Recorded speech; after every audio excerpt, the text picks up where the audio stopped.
उपोषणं होतात, मोर्चे निघतात, झुरळं चक्क रस्त्यावर उतरतात. मत, विरोध, अजेंडा, धर्म, चर्चा फिरचा नकोच काही. मुद्दा प्रश्न खड्ड्यात गेले. हे तर नुसते देशद्रोही. निर्लज्जपणे आम्ही हे स्वतःलाच ठासून सांगितलंय.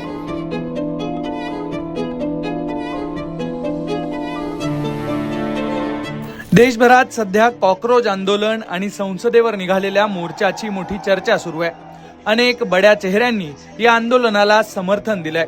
या दरम्यानच मराठी अभिनेत्री स्पृहा जोशीची हीच कविता सध्या सोशल मीडियावर व्हायरल होते. नेहमी आपल्या तरल, रोमॅन्टिक आणि हळव्या कवितांनी तरुणाईला भुरळ घालणारी अभिनेत्री स्पृहा जोशी सध्या देशात सुरू असलेल्या सामाजिक आणि राजकीय घडामोडींवर धारदार शब्दात व्यक्त झालीय. तिच्या या कवितेवर कुणाकडून टीका केली जाते तर कुणी समर्थन करतंय. पण स्पृहा जोशीची ही कविता सध्या सोशल मीडियावर मोठी चर्चेत आहे. राजकीय आणि सामाजिक विषयावर स्पृहानं नेमकं काय म्हटलंय, तिला समर्थन किंवा विरोध का केला जातोय तेच या रिपोर्ट मधून समजून घेऊ. कलाकारांनी सामाजिक विषयांवर व्यक्त व्हावं की नाही यावर नेहमीच दोन मतप्रवाह पाहायला मिळतात. पण स्पृहा जोशीनं आपल्या कवितेतून रोखठोक भूमिका मांडली आहे, त्यामुळे सध्या ती चांगली चर्चेत आली आहे. स्पृहा जोशीनं आपल्या रचनेतून देशात सध्या सुरू असलेल्या महत्वाच्या घडामोडींवर आणि व्यवस्थेवर भाष्य करण्याचा प्रयत्न केलेला दिसतोय. सध्याच्या राजकीय क्षेत्रातील स्थित्यंतर आणि बदलत्या राजकारणाच्या पद्धती तसंच देशात सुरू असलेली कॉकरोच आंदोलनासारखी आंदोलनं यावर स्पृहानं ही रचना केली आहे. विशेषतः राजकीय घडामोडींमध्ये सर्वसामान्यांचे प्रश्न आणि त्यांची होणारी कोंडी याचा सुद्धा उल्लेख स्पृहानं या कवितेतून केलाय. ही कविता नेमकी काय, स्पृहा जोशीनं नेमकं काय म्हटलंय, ऐकूयात. आक्रंदन. आमचं इथे अगदी व्यवस्थित चाललंय. आमचं इथे अगदी व्यवस्थित चाललंय. संवेदनाहीन कोशामध्ये आम्ही स्वतःलाच गुरफटले. आमचं इथे अगदी व्यवस्थित चाललंय. रोजच उठून चालू आहे निष्पापांचं आक्रंदन. रोजच उठून चालू आहे निष्पापांचं आक्रंदन. घुसमटणाऱ्या श्वासांचं रोजच आहे मुखरुदन. बोलू पाहणाऱ्या आवाजाला आम्ही कधीच गप्प केलंय. संवेदनाहीन कोशामध्ये आम्ही स्वतःलाच गुरफटले. किती बॉम्बस्फोट, किती दंगली, माणसं मरतायत, मरू देत. आपण त्यात नव्हतो ना, चला आजची रात्र टळू दे. उपोषणं होतात, मोर्चे निघतात, झुरळं चक्क रस्त्यावर उतरतात.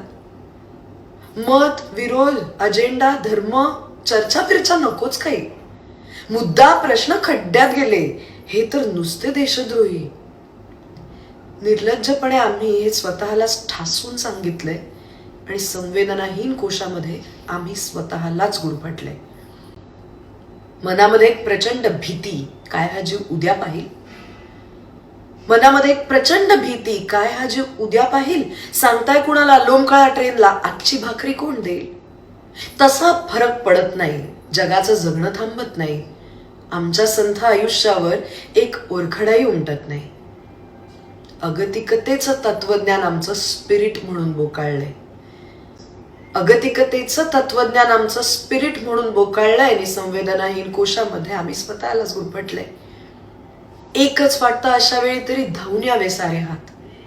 रक्त देताना तरी विचारू नये काय तुझं धर्म जात. रक्ताचा रंग सारखाच असतो हे खोल कुठेतरी मनात जपले. रक्ताचा रंग सारखाच असतो हे खोल कुठेतरी मनात जपले. नाहीतर संवेदनाहीन कोशामध्ये आम्ही स्वतःलाच गुरफटले. आमचं इथे अगदी व्यवस्थित चाललंय. आमचं इथे अगदी व्यवस्थित चाललंय.